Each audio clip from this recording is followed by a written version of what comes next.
What's up, guys? Today I'm going to show you how to set up your action, your string height, your humbucker height and everything on an Ibanez guitar. It's not the same as a Les Paul. You have these individual saddles and the strings have to go on a radius. So the first thing we're going to do is get the guitar in the tune. All 6 strings must be standard tuning. Then we're going to come over here and we're going to take a capo, put it on the 1st fret. Then we're going to come over here to the last fret and we're going to hold that down. You're going to need a feeler gauge. I like using 10/1000ths of an inch. We're going to come over here, 8th fret. As you hold this fret down at the last fret, you're going to stick the feeler gauge under the 8th fret.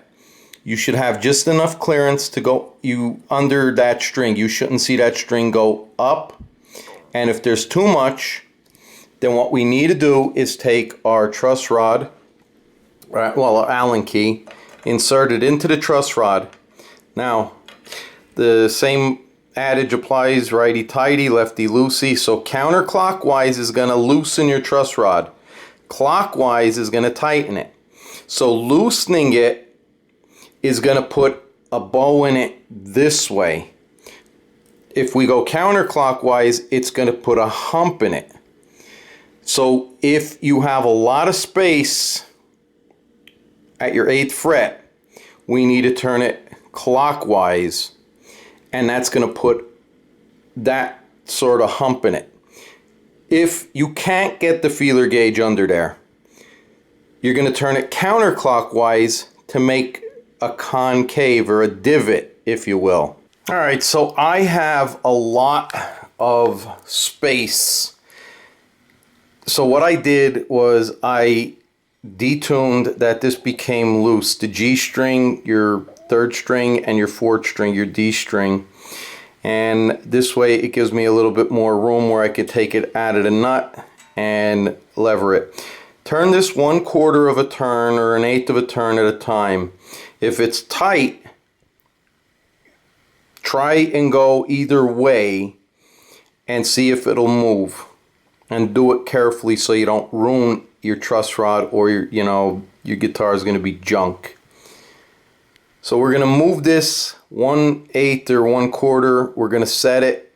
Then we're going to put this back together, tune it to pitch, and then we're going to put the capo back on, and we're going to do the same feeler gauge test. Okay, so now holding down, like I said, at the very last fret, capo at the 1st fret, you're going to take your feeler gauge and you're going to stick it in the 8th fret. You should feel a slight drag, and I'll see if I can be quiet. Listen. There's just the ever so slight drag, and that's 10/1000ths of an inch. And then when you tap it, you should have just that much space. We'll remove the capo now. Make sure we're all standard tuning.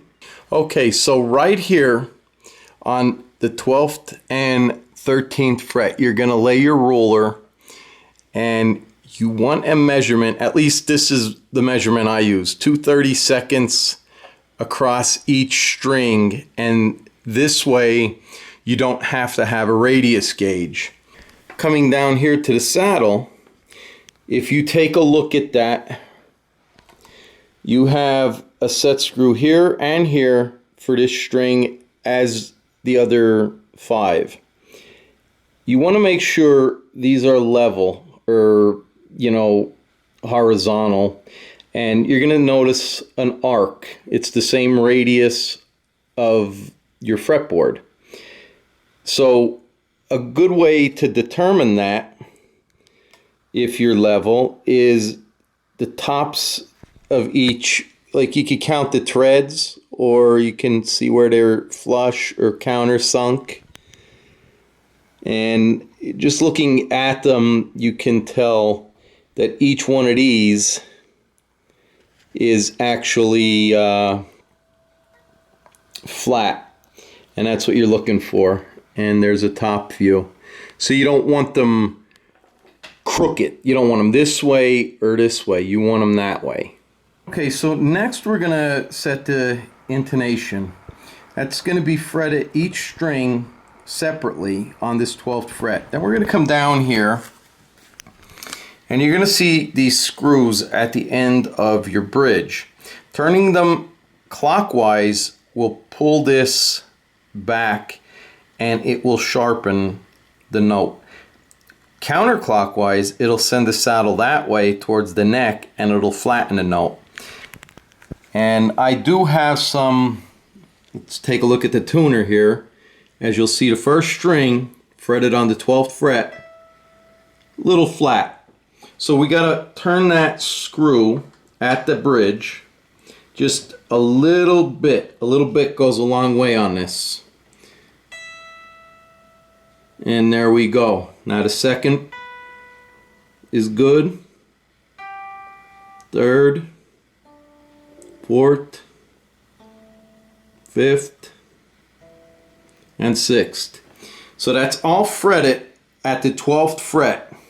And now if you pick the strings open,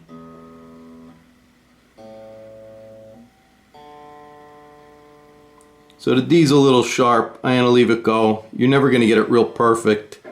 That was the third string, second string, and first string. So there you have it. That's how you set your action, your relief. And now we're going to move on to the humbuckers. And I like to set my low E at 5/64 at the bridge and the neck. And the high E I like to set at 3/64, both on the high E, or on the bridge and neck pickup. The middle one, I'm going to do the same thing for 5/64 and 3/64.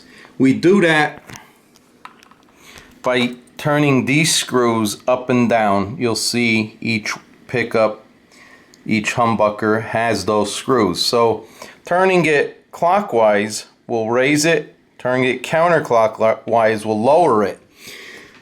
And then you'll use the 64ths and you'll place the rule right in the center, and then you're going to measure from the humbucker to the bottom of the string, and the same for that.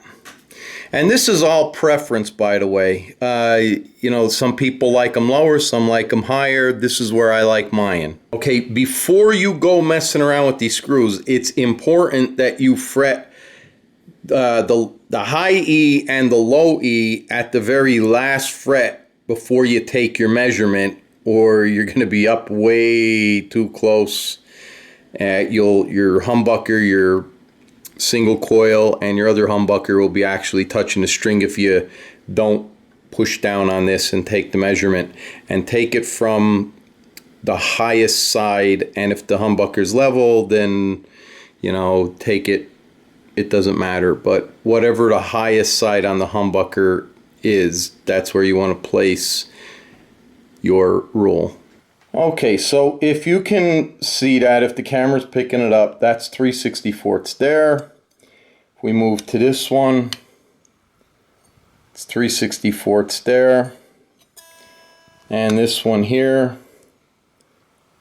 is 3/64 there. And then the other side, this is the high E, and then this is the low E. This will be 5/64 here, here, and here the same way.